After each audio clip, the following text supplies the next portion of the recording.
말씀 증거하겠습니다. 먼저 하나님의 말씀 찾아서 같이 봉독하겠습니다. 사무엘상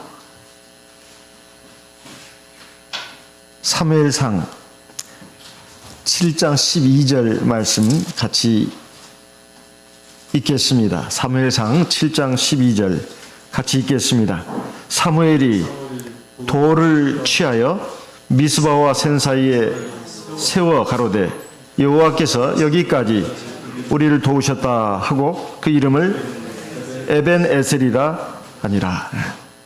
우리가 종종 부르는 찬송가 중에 에벤에셀 하나님 그런 찬송이 있는 걸로 기억하고 있습니다. 우리 자녀들이 또 학교 학생들이 학교에서 배우는 교과목 중에 역사라는 과목이 있습니다. 왜 역사 과목을 나라와 민족을 불문하고 다 필수 과목으로 집어넣는가? 그 이유가 있습니다. 바로 지난 삶에 대해서 살펴보고 오늘을 바로 살고 또 앞날의 삶에 중요한 지침으로 삼기 위해서 그렇습니다. 사람이 현재 삶에만 매몰돼 살고 그리고 앞만 바라보고 산다는 것이 전부가 돼서는 안 됩니다. 우리가 이 세상에서 사는 삶이라고 하는 것은 딱 한 번밖에 없는 삶을 삽니다. 현재 삶과 미래의 삶은 이제 우리에게 남겨진 아주 중요한 기회입니다. 근데 이것을 제대로 살아서 정말 행복한 삶을 살려면 특별히 하나님의 백성들이 바라는 것은 영원한 또 하나님 나라에 들어가는 거 아니겠습니까? 그럼 지난 삶을 돌아볼 필요가 있는 것은 바로 잘못했던 것은 바로잡아야 합니다. 부족했던 것은 보완을 해야 합니다. 또 잘한 것은 계속해서 그걸 잘할 수 있도록 해나가야 합니다. 오늘 여기 말씀은 바로 사무엘이 돌을 하나 세워가지고 이스라엘 백성들로 하여금 기념하게 했습니다. 그것은 바로 하나님께서 여기까지 우리를 도우셨다. 이 말씀을 그대로만 읽으면 하나님이 여기까지만 도와줬고 다음에 안 도와준다. 그런 말로 오해를 하기가 쉽습니다. 그런 뜻이 아닙니다. 하나님께서 우리가 여기에 이르기까지 하나님께서 우리를 도와주셨다. 그 말이에요. 우리가 여기에 이르기까지 하나님께서 우리를 도와주셨는데 그 과정에서 보게 되면 하나님의 백성들이 하나님 앞에 잘못했던 것, 그걸 하나님이 어떻게 바로잡아 주셨는가. 그래서 하나님 앞에 잘하게끔 인도하신 것, 그래서 하나님이 함께 하시고 큰 은혜와 복을 주신 것에 대해서 지금 여기에 돌을 하나 세워가지고 기념을 해야 된다는 겁니다. 그것이 바로 오늘의 우리의 삶과 앞으로의 우리의 삶에 중요한 지침이 되기 때문에 그렇다는 것입니다. 특히 오늘 여기 나오는 말씀에 보게 되면 에벤에셀의 하나님 이와 관련해 가지고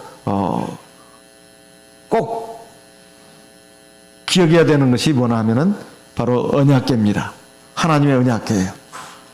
사무엘상 1장부터 쭉 시작해 가지고 여기 7장에 이르기까지 하나님의 언약궤가 계속해서 나옵니다.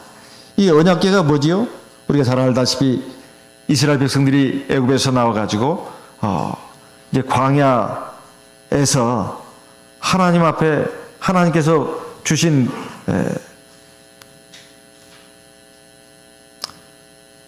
그 십계명을 담는 그 상자입니다. 이걸 법궤라고도 하죠. 하나님이 친수로 써서 주신 십계명 그 두 돌판을 갖다가 담는 그 상자가 바로 언약궤예요. 이 언약궤를 어디다 두나 하면은 하나님이 또 지시를 해가지고 이동식 성전을 짓게 하지 않았습니까? 그걸 성막이라고도 하고 회막이라고도 합니다. 그 회막, 성막 안에 구조가 입구에 들어가서 처음에 만나는 방은 성소라고 하고 그 안에 또 하나의 방이 있습니다. 그걸 지성소라고 합니다. 그 지성소 안에다 뒀단 말이에요. 네. 이것이 이제 다윗의 아들 솔로몬 때 와가지고 성전으로 지어졌습니다. 구조는 똑같습니다. 앞에 성소, 뒷방은 지성소고 그 안에 하나님의 십계명이 두 돌판이 들어있는 그 언약궤, 법궤를 갖다가 거기다 두도록 했다 이 말이에요. 그래서 하나님 앞에 헌당을 하는, 하나님께 드리는 이런 제사를 드리고 나니까 하나님의 영광이 그 성전에 가득했다고 돼 있어요. 막 빛이 막 찬란하게, 감히 사람들이 눈이 부셔서 쳐다볼 수 없을 정도로 하나님의 영광이 성전에 가득했다고 이렇게 나옵니다. 본래 하나님은 하늘에 계시는 지존자입니다. 천지 만물을 창조하시고 사람을 만드시고 모든 것을 주관하시는 유일하신 신이다 이 말이에요. 근데 그 하나님은 빛 가운데 계십니다. 사람이 누구든 간에 가까이 다가갈 수 없습니다. 근데 하나님께서, 바로 그 하나님께서 이 땅에도 계셨는데 그 공식적인 그 장소가 어디냐면은 바로 성전입니다. 성전. 그 성전, 이 성전 회막, 성막 안에 하나님께서 하나님의 백성들을 갖다가 만나 주신다 이 말이에요. 그 성막은, 그 옛날 구약시대 성전은 오늘날 이 교회입니다. 근데 이 성막 성전 안에서 가장 핵심이 되는 것이 뭐냐면은 바로 언약궤입니다. 언약궤. 왜냐하면 그 언약궤는 그 안에 하나님의 십계명이 들어있고, 그걸 왜 언약궤라고 하나 하면은 그 십계명을 통해서 하나님과 하나님의 백성 사이에 약속이 체결됐다 이 말이에요. 약속이. 그래서 그걸 언약이라고 합니다. 그 언약이 바로, 언약의 두 돌판이 바로 십계명이에요. 그 십계명이 들어있는 그 돌판을 언약궤라고 하는 것입니다. 바로 그 십계명으로 인해서 하나님과 하나님의 백성 사이에 약속이 체결된 거예요. 하나님은 하나님의 백성들에게 하나님이 되시고, 그리고 하나님의 백성들은 하나님에게 대해서 하나님의 백성 자녀가 되는 것이다, 이런 거예요. 근데 이 언약궤는 엄청난 능력이 있었습니다. 어떤 능력이 있었을까요? 그것은 바로 하나님이 함께 하시는 상징이 돼가지고 엄청난 하나님의 능력, 역사가 나타났어요. 이스라엘 백성들이 가나안 땅에 들어가기 전에 맨 먼저 요단강을 건너야 됐는데, 그 요단강을 건너는 것은 참 불가사의한 일입니다. 바로 하나님의 제사장이 언약궤를 베고 요단강 물에 발을 내딛었습니다. 그랬더니 그 1년 중에 그 가나안 지역에서 가장 요단강 물이 범람할 때, 막 흘러 넘칠 때,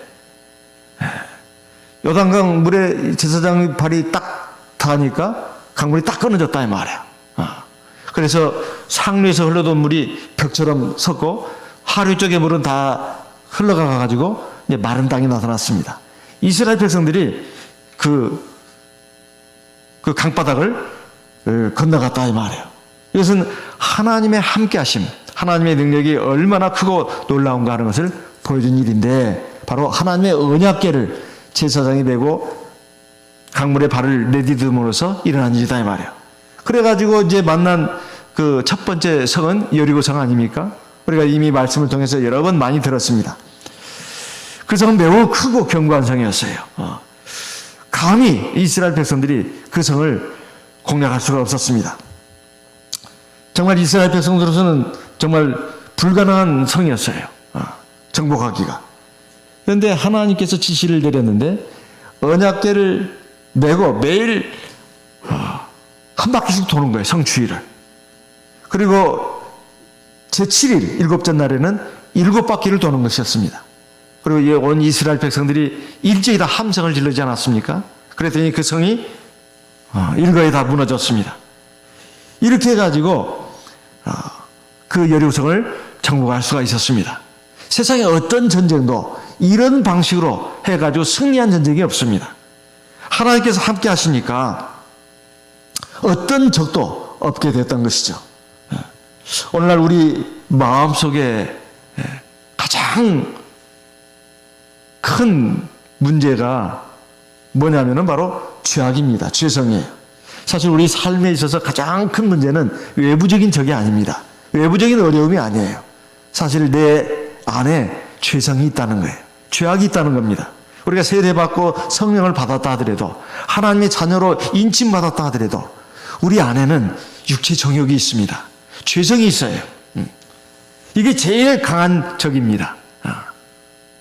우리의 힘과 의지로는 이겨낼 수가 없어요. 이것은 바울 사도가 로마서 7장에서 고백했던 것 같습니다. 내 마음속으로는 하나님의 법을 사랑하지만, 하나님의 말씀대로 살고 싶지만 내 육체 안에 또 다른 법이 있다. 바로 죄의 법이 있다. 이것이 끊임없이 나를 사망으로 이끌고 간다. 오라, 나는 공고한 자로다. 누가 나를 이 사망의 늪에서 건져낼 것인가? 그러면서 그 답을 갖다가 로마서 8장에서 우리에게 제시하지 않습니까? 이것을 이길 수 있는 방법은 다른 게 아닙니다. 하나님의 방법으로 하면은 대단히 간단하다 이 말이에요. 매일매일 우리의 죄성을 둘러싸고 하나님께 기도하는 것입니다. 하나님의 말씀을 메고 성령을 의지해서 그 내 죄성을 둘러싸고 매일 한 바퀴씩 도는 거예요. 이렇게 기도를 하다 보면 결국 그 죄성은 무너지게 되어 있습니다. 육체적이 무너지게 되어 있어요. 그러면 승리를 한다고 말이에요. 승리를. 그러면 적과 꿀이 흐르는 그 가나안 땅으로 들어간다 이 말입니다. 우리는 이 세상에 믿지 않는 사람들과 같이 어우러져 살다 보니까 그들의 영향을 많이 받아요. 눈앞에 행복한 삶, 적과 꿀이 흐르는 삶, 달콤한 삶. 그렇게 하려면 어떻게 해야 되는가? 공부 열심히 해야 되고, 열심히 일해서 돈 벌어야 되고, 남보다 좋은 자리를 차지해야 되고, 이런 그 세상적이고 육신적인 생각으로, 인간적인 생각으로 이렇게 많이 치우치기가 쉽습니다. 적과 꿀이 흐르는 땅, 이걸 행복의 땅이라고 하고 행복한 삶이라고 한다면 이걸 어떻게 얻을 것이냐 이 말이에요. 우리가 세상 사람과 다른 점은 우리는 하나님을 믿는다는 거예요. 하나님을 믿는 이 믿음이 있기 때문에 이 말씀이 진리라는 것을 압니다. 세상이 어떻게 만들어졌고 어떻게 운행되는가, 인생이라는 것이 어떻게 전개되고 어떻게 펼쳐지고, 사람의 생사화복이 사람의 의지와 노력으로 되는 것이 아니라 하나님이 주관하신다 하는 걸 우리는 안다 이 말이에요. 알면 뭐합니까? 이걸 믿어야 되고 그것을 우리의 삶에 적용을 해야 되는데 이걸 우리는 종종 잊어버린다 이 말이에요. 사실 하나님의 언약궤를 메고 하나님을 의지해서 나가야 됩니다. 이것이 우리가 우리 삶에서 적과 꿀이 흐르는 땅을 차지하는 비결이다 그 말이에요. 이스라엘 백성들은 아주 안심을 했어요. 하나님의 언약궤가 자기들하고 함께 있다는 거예요. 그래서 안심을 했어요. 하나님의 성막이 또 있다는 것입니다. 안심을 했어요. 왜냐하면 이것은 하나님이 함께 하시는 상징이기 때문에, 우리에게 성막도 있고 우리에게 하나님의 언약궤가 있기 때문에 우리는 아무 두려움 가질 필요 없다. 하나님이 함께 하시는데 어떤 적이 감히 우리를 공격할 것이냐, 이렇게 생각했던 것입니다. 그런데 이것이 아주 무참하게 무너지는 일이 벌어졌다고 말해요. 사무엘상 4장 21절 22절 말씀을 읽어보겠습니다. 사무엘상 4장입니다. 사무엘상 4장 20절부터 19절부터 읽겠습니다. 19절 제가 읽겠습니다. 그의 며느리 비느하스의 아내가 잉태하여 산기가 가까웠더니 하나님의 궤 빼앗긴 것과 그 시부와 남편의 죽은 소문을 듣고 갑자기 아파서 몸을 굽히려 해산하고 20절 죽어갈 때 곁에 섰던 여인들이 그에게 이르되 두려워 말라, 네가 아들을 낳았다 하되 그가 대답지도 아니하며 관념치도 아니하고 21절 같이 읽겠습니다. 이르기를 영광이 이스라엘에서 떠났다 하고 아이 이름을 이가봇이라 하였으니 하나님의 궤가 빼앗겼고 그 시부와 남편이 죽었음을 인함이며 22절 또 이르기를 하나님의 궤를 빼앗겼으므로 영광이 이스라엘에서 떠났다 하였더라. 지금 무슨 얘기나 하면은 엘리 제사장의 며느리, 엘리 제사장의 두 아들이 있었는데 그 중에 한 아들의 이름은 비느하스입니다. 그 비나스의 아내예요. 아기를 지금 낳게 됐다 이 말이에요. 여인이 결혼해가지고 아이를 낳는 것은 정말 기쁜 일 아닙니까? 그런데 아이를 낳으면서 이 여인이 죽어가면서 이 아이를 낳았어요. 아이를 낳고 죽었다는 말인데, 이 아이를 낳으면서 이름을 갖다가 뭐라고 붙였냐면 이가봇이라고 붙였다 이 말이에요. 이가봇. 그 이름의 뜻은 영광이 이스라엘을 떠났다는 것입니다. 어떤 영광이요? 하나님의 영광이. 근데 왜 이런 이름을 갖다 붙였냐 이 말이에요. 다 자기 아들, 딸들한테는 좋은 이름을 붙이잖아요, 부모라면. 근데 어찌 자기 아들한테 이름을 이런 이름을 붙였냐 이 말이에요. 아기를 낳을 때 소식을 들었는데 아주 안 좋은 소식이었어요. 그건 뭐냐면 바로 이스라엘 백성들이 블레셋 사람들하고 전쟁을 해가지고 졌다는 거예요. 그래서 많은 사람이 죽었어요. 그 죽은 사람 가운데 자기 시아버지도 있고 자기 남편도 있었어요. 뿐만 아니라 하나님의 언약궤까지 빼앗겼어요. 그것은 이 엘리 제사장의 며느리한테는 엄청난 충격이었습니다. 엄청난 충격이었어요. 아, 이제 하나님의 영광이 우리에서 떠났구나. 너무나 낙심이 되고 절망이 되니까 너무 슬퍼서 아들을 낳았으면 기뻐야 되는데 그게 아니에요. 너무나 기가 막힌 거예요. 자기 남편도 죽고 시아버지도 죽고 하나님의 언약궤는 빼앗기고, 아, 하나님의 영광이 이제 우리에게서 떠나갔구나. 아, 그래가지고 그 충격을 이길 수가 없어가지고 자기 아들한테 이름을 이가봇이라 지었다. 그런 말이에요. 사무엘상 4장 10절 11절 말씀에 거기에 나옵니다. 사무엘상 4장입니다. 10절 블레셋 사람이 쳤더니 이스라엘이 패하여 각기 장막으로 도망하였고 사륙이 심히 커서 이스라엘 보병에 엎드러진 자가 3만이었으며 엄청나게 전사했죠. 11절 하나님의 궤는 빼앗겼고 엘리의 두 아들 홈리와 비나스는 죽임을 당하였더라. 이 엄청난 비극이 일어난 거예요. 이것은 이스라엘 역사에서 참으로 아주 참혹하고 어두운 그런 시대였습니다. 왜 이렇게 하나님의 능력이 엄청난 하나님의 언약궤를 갖다가 적들에게 빼앗겼을까요? 그리고 이제 하나님의 선민은 하나님께서 더 이상 함께 하시지 않고 하나님의 영광이 이제는 함께하지 않는 사람들이 되었을까요? 오늘 우리가 지금 신앙의 길, 진리의 길을 걷고 있다고 합니다. 사실 하나님이 함께 하신다면 우리의 삶은 수월합니다. 그리고 평안해요. 그리고 아무 걱정, 의심이 없습니다. 그리고 기쁨과 즐거움이 있어요. 하나님이 함께 하신다면. 하나님이 함께 하시지 않는다면 그 반대입니다. 삶이 수월하지가 않아요. 평탄치가 않다는 거죠. 그리고 평안이 없어요. 기쁨과 즐거움도 없습니다. 늘 불안하고 근심 걱정이 있어요. 하나님이 함께 하신다면 정말 이렇게 참 행복한 삶을 누리는데 하나님이 함께 하지 않는다면 고통이 있고 절망이 있고 여러 가지 어려운 일이 있다 이 말이에요. 근데 우리가 살아가면서 종종 우리가 느끼는 게 있습니다. 왜 내 삶에는 이렇게 평안이 없는가? 그리고 왜 진정한 기쁨과 즐거움이 없는가?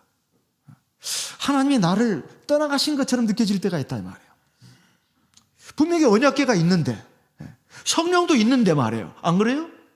우리가 지금 뭐 눈 따신 성기입니까?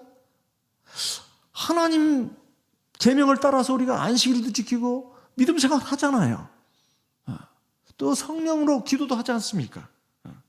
근데 왜 하나님이 나와 함께하지 않는 것처럼 느껴지냐 이 말이에요. 중요한 원인 두 가지가 있습니다. 그 중에 하나, 사무엘상 4장 3절 4절 말씀을 읽어보겠습니다. 사무엘상 4장입니다. 3절 4절 백성이 진으로 돌아오매 이스라엘 장로들이 가로되 여호와께서 어찌하여 우리로 오늘 블레셋 사람 앞에 패하게 하셨는가? 먼저 이스라엘 백성들이 이 하나님의 언약궤, 하나님의 성막이 있다는 걸 알고 블레셋 사람들이 공격이 왔을 때 이놈들 봐라, 감히 누구를 공격해? 그래가지고 나가서 싸웠어요. 그런데 무참하게 졌습니다. 2절에 보니까 그 첫 번째 전투로 나와요. 여기서는 4,000명이 전사를 했어요. 이스라엘 백성들이. 그러면서 어째서 우리가 이렇게 졌느냐 이 말이에요. 여호와의 언약궤를 실로에서 우리에게로 가져다가 우리 중에 있게 하여 그것을 우리 원수들의 손에서 구원하게 하자. 이게 하나님의 언약궤가 저 실로에 있다 이 말이에요. 실로에. 이스라엘 그 가나안 지역에서 좀 북쪽 지역에 실로라는 곳이 있어요.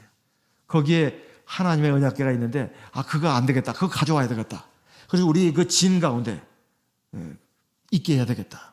이 말이에요. 그래서 이제 이 블레셋 이놈들하고 전쟁을 하면 우리가 이기지 않겠냐는 거예요. 그래서 하나님의 언약궤를 가져온 겁니다. 그러면서 4절에 사무엘상 4장 4절입니다. 이에 백성이 실로에 보내어 그 그룹 사이에 계신 만군의 여호와의 언약궤를 거기서 가져왔고, 여기 보면 언약궤를 설명하는 형용사가 나옵니다. 두 그룹 사이에 계신 만군의 여호와의 언약궤라는 거예요. 그 언약궤는 두 천사 모양을 한 그 그룹이 날개를 펼쳐가지고 맞대면서 그 언약궤를 내려다보고 있잖아요. 근데 거기에 계신 만군의 여호와, 이 만군이라는 것은 군대 용어입니다. 만군, 모든 군대의 하나님이다 그 말이에요. 그 언약궤를 가져왔다 이렇게 돼 있어요. 그러니까 블레셋 사람들이 그 소식을 듣고 깜짝 놀랐어요. 5절에 여호와의 언약궤가 진에 들어올 때 온 이스라엘이 큰 소리로 외치며 땅에 올린지라. 이제 우리 살았다. 이제 우리는 걱정 없어. 우리는 이제 어떤 전쟁도 이길 수 있어. 하고 막 소리를 와 하고 막 함성을 지른 거예요. 이 소리를 갖다가 블레셋 사람이 들었습니다. 두려워했어요. 7절 블레셋 사람이 두려워하여 가로되 신이 진에 이르렀다. 하나님이, 여호와 하나님이 저 이스라엘 진영에 이르렀구나. 또 가로되 우리에게 화로다. 전일에는 이런 일이 없었도다. 그러면서 이 블레셋 사람들이 여호와 하나님에 대해서 그래도 알고 있었다 이 말이에요. 8절에 우리에게 화로다. 누가 우리를 이 능한 신들의 손에서 건지리요. 그들은 광야에서 여러 가지 재앙으로 애굽인을 친 신들이니라. 이 이스라엘 사람들은 애굽에서 400여 년 동안, 약 400여 년 동안 종노로 됐는데 여호와 하나님이 그들에게 함께 해가지고 그 10가지 재앙으로 애굽 왕을 갖다가 굴복시켜가지고 또 홍해바다도 건너게 하고, 그리고 이 광야길을 오는 동안에 엄청난 하나님의 역사가 있었는데 바로 그 언약궤 때문이다. 이걸 알고 있었다 이 말이에요. 그래서 굉장히 두려워했습니다. 그래가지고 그냥 막 사시나무 떨듯이 오고 있는데 블레셋 사람 중에 그래도 우리가 저번에 이기지 않았느냐, 우리가 힘을 내자, 그래가지고 그냥 이스라엘 사람들과 두 번째 전쟁을 벌인 거예요. 이스라엘 사람들은 자기들은 이제 기고만장이 있었죠. 하나님 언약궤가 있으니까 어떻게 됐을까요? 전쟁의 결과가 더 대패했습니다. 10절 사무엘상 4장 10절입니다. 블레셋 사람이 쳤더니 이스라엘이 패하여 각기 장막으로 도망하였고 사륙이 심히 커서 이스라엘 보병에 엎드러진 자가 3만이었으며 1차 전쟁 때는 4,000명이 전사를 했습니다. 근데 이번에는 3만 명이 전사를 했어요. 더 참혹한 패전입니다. 도대체 어찌 이런 일이 벌어지냐 이 말이에요. 블레셋 사람들은 이 언약궤가 하나님의 백성 이스라엘 진중에 왔다는 소식을 듣고 굉장히 처음에 떨었는데 두 번째 전쟁에 가서 오히려 대성을 했다 이 말이에요. 그러니까 이 하나님의 언약궤가 이스라엘 백성들에게 아무 유익도 없었던 이런 결과가 되었습니다. 그 원인이 어디 있냐 이 말이에요. 4절에 나와 있습니다. 4절 사무엘상 4장 4절 후반부에 보면 엘리의 두 아들 홈리와 비나스는 하나님의 언약궤와 함께 거기 있었더라. 이것입니다. 아무리 하나님의 언약궤라 하더라도 홈리와 비나스가 그 언약궤 옆에 있었다는 거예요. 이 홈리와 비나스가 어떤 사람인지 우리가 잘 알고 있습니다. 사무엘상 2장에 보면 이 엘리 지사장의 두 아들들이 참 하나님 앞에 큰 죄인들이었어요. 첫째는 하나님의 성전 안에서 하나님께 수종드는 여인들과 간음을 했습니다. 이게 있을 수 있는 일입니까? 있을 수 없는 일이에요. 두 번째, 하나님께 제사로 드릴 고기를 갖다가 거기서 가장 좋은 고기를 마음대로 가져가 버렸어요. 이것도 있을 수 없는 일입니다. 그래서 하나님께서 사무엘 선지자를 통해서 이들의 죄악을 이렇게 말을 했습니다. 사무엘상 2장 17절, 이 소년들의 죄가 여호와 앞에 심히 크면 그들이 여호와의 제사를 멸시하였더라. 엘리 제사장의 두 아들의 죄, 첫 번째 죄를 갖다가 뭘 꼽았냐면 이 엘리 제사장들이 하나님께 드린 제사를 갖다가 아주 멸시를 했다는 거예요. 제사를 안 드린 게 아닌데 드렸어요. 그런데도 이런 악을 행하다 보니 하나님께서 사무엘 선지자를 통해 이렇게 말씀하신 거예요. 두 번째, 22절에 보니까 22절에 사무엘상 2장 22절입니다. 엘리가 매우 늙었더니 그 아들들이 온 이스라엘에게 행한 모든 일과 회막문에서 수종드는 여인과 동침하였음을 듣고 성전 안에서 하나님을 받들어 섬기는 여인들하고 통간을 했다는 것입니다. 아무리 하나님이 함께 하시는 그런 언약궤라 하더라도 죄가 있으면 하나님 그 가운데 함께 하시지 않습니다. 하나님은 이스라엘 진 가운데서 행하신다고 하나님이 약속하셨어요. 그렇지만 그 진이 정결하지 않으면 하나님이 떠나가십니다. 사실 하나님은 변함이 없는 분이에요. 사람은 이리 변하고 저리 변하고 그렇게 일정함이 없지만 하나님의 능력, 하나님의 은혜, 하나님의 영광에는 변함이 없어요.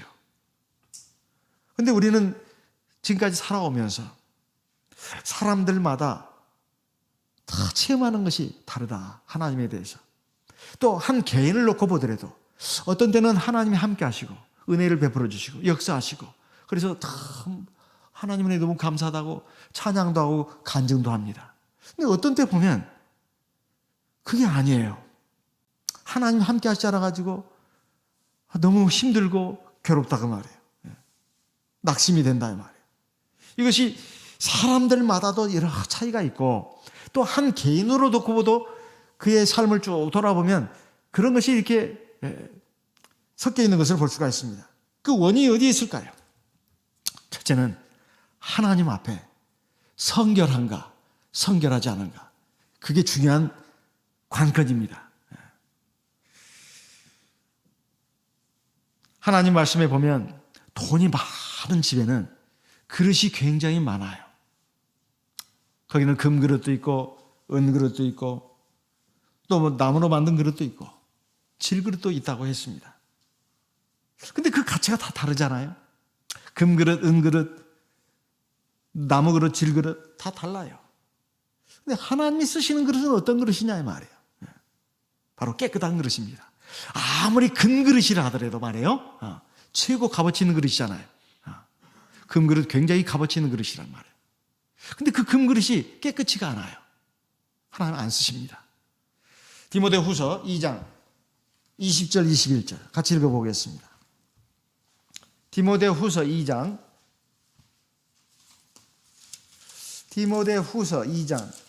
20절 제가 읽고 21절 같이 읽겠습니다. 디모데후서 2장 20절 큰 집에는 금과 은의 그릇이 있을 뿐 아니라 나무와 질그릇도 있어 귀 쓰는 것도 있고 천이 쓰는 것도 있나니 21절 같이 읽습니다. 그러므로 누구든지 이런 것에서 자기를 깨끗하게 하면 귀 쓰는 그릇이 되어 거룩하고 주인의 쓰심에 합당하며 모든 선한 일에 예비함이 되리라. 하나님이 쓰시는 일꾼도 마찬가지입니다. 얼마나 많이 배웠느냐, 인물이 좋은가, 또 재능이 많은가, 외적인 조건이 좋은가, 이걸 가지고 하나님이 쓰시는 게 아니라 누가 하나님 앞에 깨끗한가, 이것이 하나님이 사람을 쓰신 데 있어서 중요한 조건 중에 하나로 삼습니다. 하나님 앞에서 내가 하나님과 서로 소통할 수 있고 하나님의 은혜와 복이 나에게 임하게 하려면 나에게 성결이 있는가? 있다면 내가 아무리 부족하고 못났다 하더라도 하나님 함께 하십니다. 지혜와 능력을 주셔요. 그리고 하나님 역사하십니다. 하지만 하나님의 언약궤가 있어도 하나님이 떠나가시는 것을 막을 수 없는 가장 중요한 원인은 바로 성결치 않은 거예요. 엘리의 두 제사장이 바로 하나님의 언약궤와 같이 있었습니다. 우리는 기억합니다. 이스라엘 백성들이 여리고성을 칠 때는 승리했습니다. 근데 그보다 훨씬 적은 아이성을 칠 때는 실패했어요. 우리 그 이유를 잘 알고 있지 않습니까? 바로 그 아간이 거기에 있었잖아요.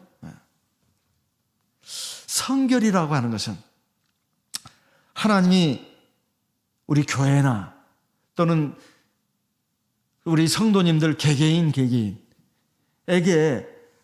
힘이 있게 하는 그런 중요한 조건입니다. 두 번째, 하나님의 언약궤를 뺏긴 또 하나의 원인이 있는데 사무엘상 2장 29절 읽어보겠습니다. 사무엘상 2장 29절. 너희는 어찌하여 내가 나의 처소에서 명한 나의 제물과 예물을 밟으며 네 아들들을 나보다 더 중히 여겨 내 백성 이스라엘에 드리는 가장 좋은 것으로 스스로 살지게 하였느냐. 30절. 그러므로 이스라엘 하나님 나 여호와가 말하노라. 내가 전에 네 집과 네 조상의 집이 내 앞에 영영히 행하리라 하였으나 이제 나 여호와가 말하노니 결단코 그렇게 아니하리라. 내가 전에 엘리 제사장, 너는 레이지파 제사장 아니냐. 내가 영영히 너희 레이지파와 너희 후손들과 내가 영원히 너희와 함께 하겠다.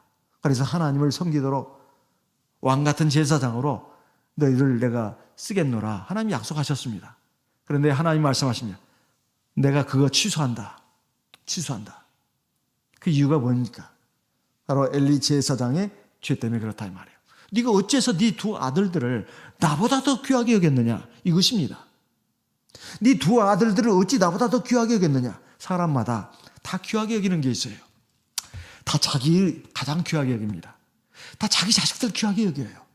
자기에게 아주 밀접 불가분하게 있는 것은 다 귀하게 여겨요. 그러나 그렇다 하더라도 하나님보다 더 귀하게 여길 수는 없습니다. 그래서는 안 됩니다. 그런데 엘리 제사장이 그랬다는 거예요. 그 이유가 뭡니까? 나를 존중히 여기는 자를 내가 존중히 여기고 나를 멸시하는 자를 내가 경멸히 여기리라. 이렇게 말씀했습니다. 그 이유는 바로 부모로서 엘리 제사장이 자기 아들들이 지금 하나님 앞에 너무 잘못하고 있잖아요. 하나님 기뻐하지 않는 것입니다. 하나님이 극도로 미워하시는 그 죄악이다 이 말이에요. 그러면 그걸 말을 해줘야 합니다. 그런데 참 사람이다 보니 연약해서 그랬는가. 종종 이 자식을 둔 부모들을 보게 되면 자식이 지금 잘못하고 있어요. 잘못된 길로 가고 있습니다. 하나님 보시기에. 그러면 이걸 말을 해줘야 되는데 가면 말을 못 해주는 거예요. 왜? 사이가 나빠질까 봐. 부모 자식 간에 이거 끈끈한 이것이 혹시라도 약해질까 봐. 자식들이 기분 나빠할까 봐. 말을 못 해주는 거예요. 지금 하나님 앞에서 지금 너무 잘못하고 있는데. 그러니까 하나님이 어떻게 생각하시는가에 대해서 이 깊은 관심을 가지고 거기에 신경을 쓰는 것보다도 자기 자식들이 나에 대해서 내가 이 말을 하면 얘들이 어떻게 나를 생각할까? 여기에다 더 초점을 맞춘 거예요. 사실 자기 아이들의 지위를 하나님보다 더 높인 거죠. 하나님 기뻐하지 않는 겁니다. 왕 같은 제사장 된 오늘날 우리들은 마땅히 하나님을 가장 높은 위치에 모시고 우리가 경배해야 합니다. 사실 우리는 오늘날 왕 같은 제사장들로서 하나님이 세우신 그런 하나님의 백성들 아닙니까? 그런데 엘리 제사장은 자기 아이들을 더 귀하게 여겼다 이 말이에요. 꼭 아이들 뿐이겠어요? 우리가 살아가면서 보면 우리가 하나님보다도 더 귀하게 생각하는 것들이 어디 한두 가지입니까? 뭐가 됐든 간에 내가 살아가면서 하나님보다 더 귀하게 여기는 것들, 그것이 아무리 내 삶에 그것이 급박하고 중요한 것이라 하더라도 그것을 하나님보다도 더 귀하게 생각했어야 되겠냐 이 말이에요. 그렇다 한들 그것이 제대로 되겠습니까? 그렇게 될 수가 없는 겁니다. 하나님이 함께 하셔야 돼요. 하나님이 함께 하시려면 하나님을 경외하고 하나님의 말씀과 뜻이 무엇인가 이것에 마음을 기울여야 합니다. 그리고 그걸 따라가야 돼요. 내가 믿음이 아직 못 미치고 내 생각이 못 미친다? 그럼 기도해야 합니다. 하나님, 내가 아직도 이렇게 약하고 어리석습니다. 하나님 말씀이 맞는 것 같은데 제가 거기에 너무 못 미칩니다. 하나님 용서하세요. 그렇게 기도할 것이 아니라 하나님 도와주세요. 제가 하나님 말씀과 뜻을 온전히 순종할 수 있도록 죽으면 죽으리다 이런 마음으로 이삭이 했던 것처럼, 그리고 다니엘의 세 친구들이 했던 것처럼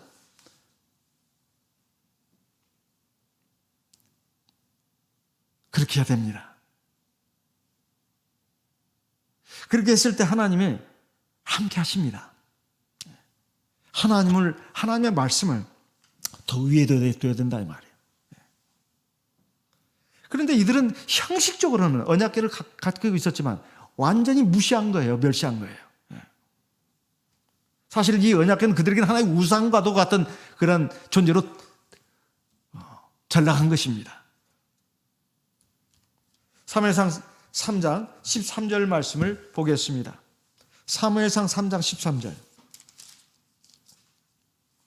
사무엘상 3장 13절. 내가 그 집을 영영토록 심판하겠다고 그에게 이른 것은 그의 아는 죄악을 인함이니 이는 그가 자기 아들들이 저주를 자청하되 금하지 아니하였습니다. 그 분명히 잘못되고 있는데도 그걸 그대로 그냥 내버려 뒀다는 거예요. 그래서 이 언약궤를 갖다가 가지고 있음에도 불구하고 전쟁에서 대패했습니다. 두 번째 전쟁에서 3만 명이 전사를 했어요. 그뿐이겠어요? 언약궤까지도 뺏겼고 거기는 엘리 두 제사장의 아들들도 있었다 이 말이에요.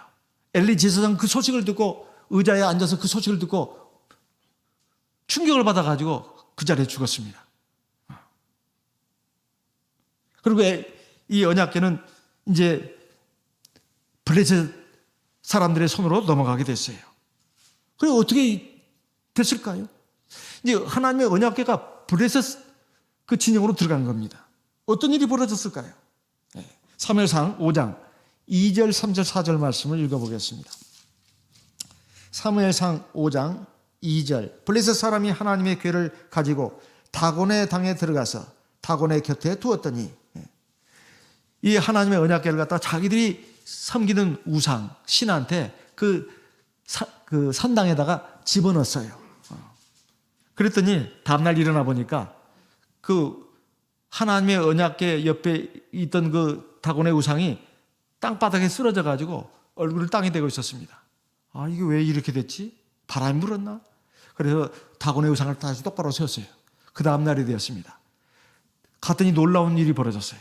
다곤의 우상이 그냥 쓰러졌을 뿐만 아니라 머리도 달아나고 손발도 끊어져 가지고 몸뚱아리만 남아 있었어요. 이걸 보고 그냥 블레셋 사람들이 깜짝 놀랐습니다. 그래서 이걸 이 하나님의 언약궤를 갖다 우리의 여기다 두면 안 되겠구나. 그래가지고 어디로 보냈냐면 6절, 사무엘상 5장 6절입니다. 아스돗이라고 하는 곳에다 보냈어요. 그 블레셋 사람들이 사는 곳입니다. 그랬더니 하나님이 그 블레셋 사람, 그 아스돗 지역 사람들을 갖다가 치셨어요. 그래도 독종이 일어나게 해가지고 거기 많은 사람들이 죽게 했습니다. 그 사람들이 또 놀랐어요. 블레셋 안에서 일어난 일입니다. 그래서 이 사람들이 이거 이 여호와의 언약궤를 우리가 갖고 있으면 안 되겠다 싶어가지고 가드로 보냈어요. 그것도 블레셋 지역입니다. 8절에 나와요. 자기들끼리 지금 그 뺑뺑이 돌리는 거예요. 지금 가드로 보냈습니다. 그랬더니 거기서도 그냥 엄청난 그 하나님의 재앙이 내려가지고 많은 사람들이 병으로 죽었어요. 이 사람들도 놀랬습니다. 아이고 큰일 났다. 아이고 저기 아소 사람이 우리한테 보낸 이유가 있구나. 아이고 우리도 이거 가지고 있으면 안 돼. 그래가지고 그것을 갖다가 어디로 보냈냐면 에그론으로 보냈습니다. 10절에 나와요. 10절에. 그랬더니 그 사람들도 난리가 났어요. 우리 성 사람들 다 죽게 생겼구나. 왜 그랬습니까? 사무엘상 5장 11절입니다. 11절. 이에 보내어 블레셋 모든 방백을 모으고 가로되 이스라엘 신의 괴를 보내어 본처로 돌아가게 하고 우리와 우리 백성 죽임을 면케 하자 하니 이는 온 성이 사망의 환난을 당함이라. 거기서 하나님의 손이 엄중하심으로 가는 곳마다 막 하나님이 그 블레셋 그 지역 사람들을 막 치시는 겁니다. 그래가지고 이건 우리가 가지고 있을 물건이 아니다. 그래가지고 이걸 갖다가 이스라엘 백성들에게 돌려줘야 되겠다. 그 방안을 이제 거기 제사장들 또 장로들이 모여가지고 그걸 의논을 합니다. 어떻게 돌려줄 것인가. 전나는 암소 2마리 거기다 수레를 달아가지고 거기다가 언약궤를 실어서 돌려주자. 돌려 보냈습니다. 이것이 사무엘상 6장에 나오는 말씀이에요. 그래서 이제 블레셋 사람들은 이렇게 돌려줬는데 이제 그것이 이스라엘 땅으로 들어온 겁니다. 들어오니까 하나님의 백성들이 굉장히 처음에 좋아했어요. 이게 우리에게도 다시 돌아왔구나. 그런데 문제가 생겼습니다. 19절입니다. 사무엘상 6장 19절 같이 읽어보겠습니다. 벳세메스 사람들이 여호와의 궤를 들여다본 거로 그들을 치사 5만 70인을 죽이신지라. 여호와께서 백성을 쳐서 크게 사륙하셨으므로 백성이 애곡하였더라. 중고 성경을 보면 70인을 죽이신지라 이렇게 되어 있습니다. 그런데 영어 성경이나 우리 한국 성경에 보면 가로를 치긴 했지만 5만 70인을 죽인 걸로 원문에도 그렇게 되어 있습니다. 5만 70인. 그건 이제 하나님의 언약궤가 다시 이스라엘 땅으로 돌아왔는데 이스라엘 백성들이 또 5만 70명이나 죽었어요. 그 죄는 무슨 죄 때문에 그렇습니까? 언약궤를 들여다본 거예요. 들여다봐서는 안 되는 것인데. 민수기 4장 20절에 보면 들여다보지 말라고 하는 말씀이 있습니다. 하나님이 명을 내렸어요. 절대 들여다봐서는 안 된다. 민수기 4장 20절. 사실 왜 하나님은 왜 들여다보지 말라고 했는가? 하나님의 영광이 있다면 사람은 다 그 영광 보고 싶어 합니다. 하나님이 어떤 분인가? 하지만 사람이 그럴 만한 자격이 없으면 화가 있습니다. 하나님 너무나 존엄하고 너무나 영광스러운 분이에요.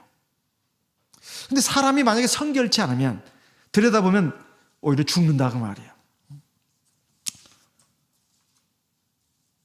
그래서 이 하나님의 언약궤를 아무데나 둘 수 없어가지고 이걸 어떻게 했느냐. 기럇 여아림이라는 곳으로 보냅니다. 사람들이 소식을 들었어요. 이 앞서 벳세메스, 이거 내내 이스라엘 지역입니다. 거기서 5만 70명이 죽은 그 소식을 듣고 하나님의 언약궤가 들어와서 좋기는 한데 감히 가까이를 못한 거예요. 혹시 무슨 화를 당할까 봐. 그래가지고 거기에 얼마 동안 있었냐면 20년을 있었어요. 굉장한 세월이죠. 7장 2절입니다. 사무엘상 7장 2절. 그가 기럇 여아림에 들어간 날부터 20년 동안 오래 있은지라. 20년 동안 거기 있었던 거예요. 그런데 이스라엘 백성들은 어떻게 됐나? 하나님을 사모했다 이렇게 나옵니다. 우리가 왜 지금까지 이렇게 큰 환난을 당하고 이 엄청난 일을 겪었는가? 하나님의 언약궤는 돌아왔는데 참 하나님을 향한 그 마음이 간절해졌어요. 그때 사무엘 선지자가 말을 합니다. 뭐라고 말하죠? 3절에 이스라엘 족속에 일러 가로되 너희는 전심으로 여호와께 돌아오라. 온 마음을 다해서 여호와께 돌아오라는 거예요. 그러려면 너희 가운데 있는 우상을 갖다가 제거해야 된다. 그리고 하나님만 섬겨야 된다. 이렇게 말합니다. 그래가지고 전쟁이 일어났어요. 이스라엘 백성들이 그 사무엘 선지자의 말을 알아들었습니다. 그 전쟁에서 이제 어떻게 됐느냐? 대성을 거뒀어요. 자, 이스라엘 백성들이 사무엘 선지자의 말대로 했습니다. 사실 사모했다는 것은 그 마음과 생활이 하나님을 향하는 걸로 바뀌었다는 거예요. 사실 언약궤라고 하는 것은 합당치 않은 사람들이 갖고 있으면 저주를 받습니다. 근데 합당한 사람들이 갖고 있으면 복을 받는다 이 말이에요. 하나님의 언약궤가 함께 있으면 정말 은혜를 받습니다. 이런 방향으로 계속 나가다 보니까 이스라엘 백성들이 마음이 하나님을 향하게 됐어요. 그래서 사무엘상 7장 12절에 보면 이들이 대성을 거둔 장면이 나옵니다. 10절 사무엘상 7장 10절에 보면 사무엘이 번제를 드릴 때 블레셋 사람이 이스라엘과 싸우려고 가까이 오매 그날에 여호와께서 블레셋 사람에게 큰 우레를 발하여 그들을 어지럽게 하시니 그들이 이스라엘 앞에 패한지라. 그래가지고 이제 거기에 기념비석을 세우게 된 것입니다. 에벤에셀이라고. 너희는 마음으로 정말 전심으로 하나님께 돌아오라. 하나님을 믿는 것 같으면서도 하나님 말씀을 안 받아들이는 거예요. 그리고 순종을 안 하는 것입니다. 그리고 하나님보다도 다 다른 무엇을 갖다가 더 존귀하게 여겨요. 그건 하나님께 돌아오는 게 아니죠. 너희 가운데 우상을 제거하라. 마음을 다 하나님께 돌아오라는 것은 다른 게 아닙니다. 이스라엘 백성은 그대로 했습니다. 그러니까 하나님이 함께 하신 거예요. 오늘날 우리의 삶에도 마찬가지입니다. 꼭 유형적인 우상만 있는 게 아니에요. 형태를 갖춘 우상만 있는 게 아닙니다. 우리가 어디 불상에 가서 절합니까? 마음의 한테 가서 뭘 구합니까? 그렇지 않잖아요.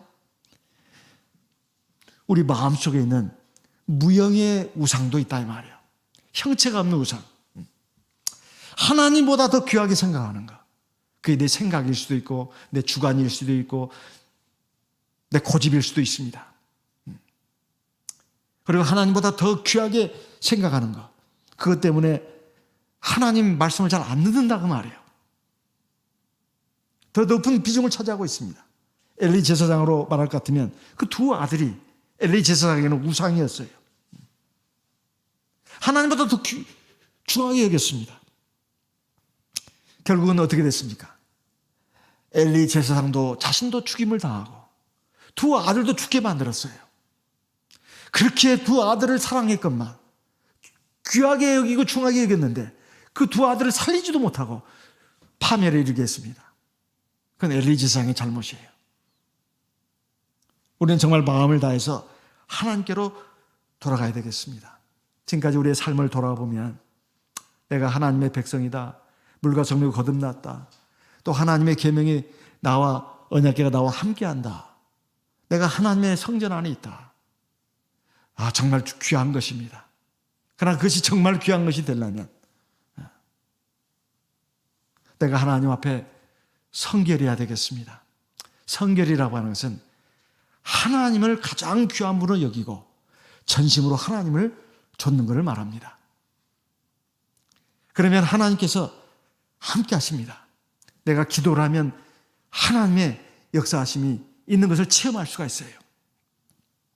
그리고 개인적으로 뿐만 아니라 교회에도 하나님의 능력이 함께하게 됩니다. 우리가 하나님께로 돌아가면 에베레셀의 하나님을 체험할 수 있게 되는 거예요. 하나님이 내가 여기에 이르기까지 하나님이 나를 도와주셨구나. 정말 내가 이제 전심으로 하나님만을 경외하고 의지해야 되겠다.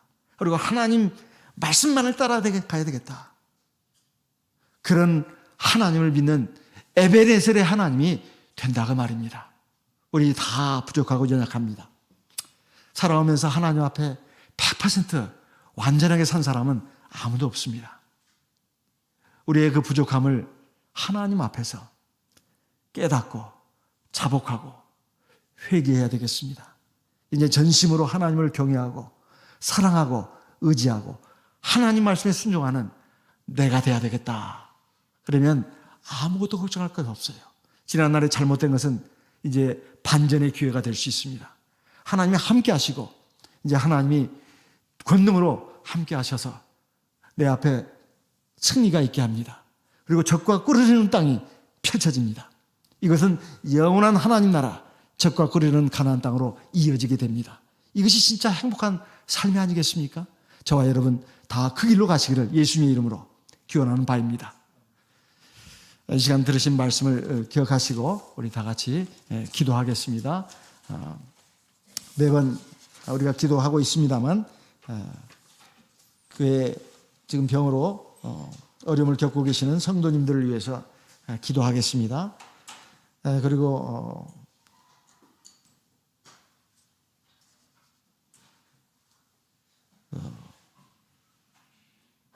조만간 또 병원에서 수술을 받기로 예정된 우리 성도님들이 계십니다. 이분들을 위해서도 우리 다 같이 기도하겠습니다. 그리고 그의 이른 양들을 위해서도 기도하겠습니다. 또 지금 어려운 이 상황에서 믿음을 굳게 지키고 하나님을 사랑하고 나가는 우리 모든 성도님들에게 믿음, 지혜, 능력을 주시라고 기도하겠습니다. 또 세상에 어두운 죄악 가운데 절망 가운데 살고 있는 많은 사람들에게 하나님의 구원이 임하도록 또한 기도하겠습니다. 다 같이 성령으로 기도하겠습니다.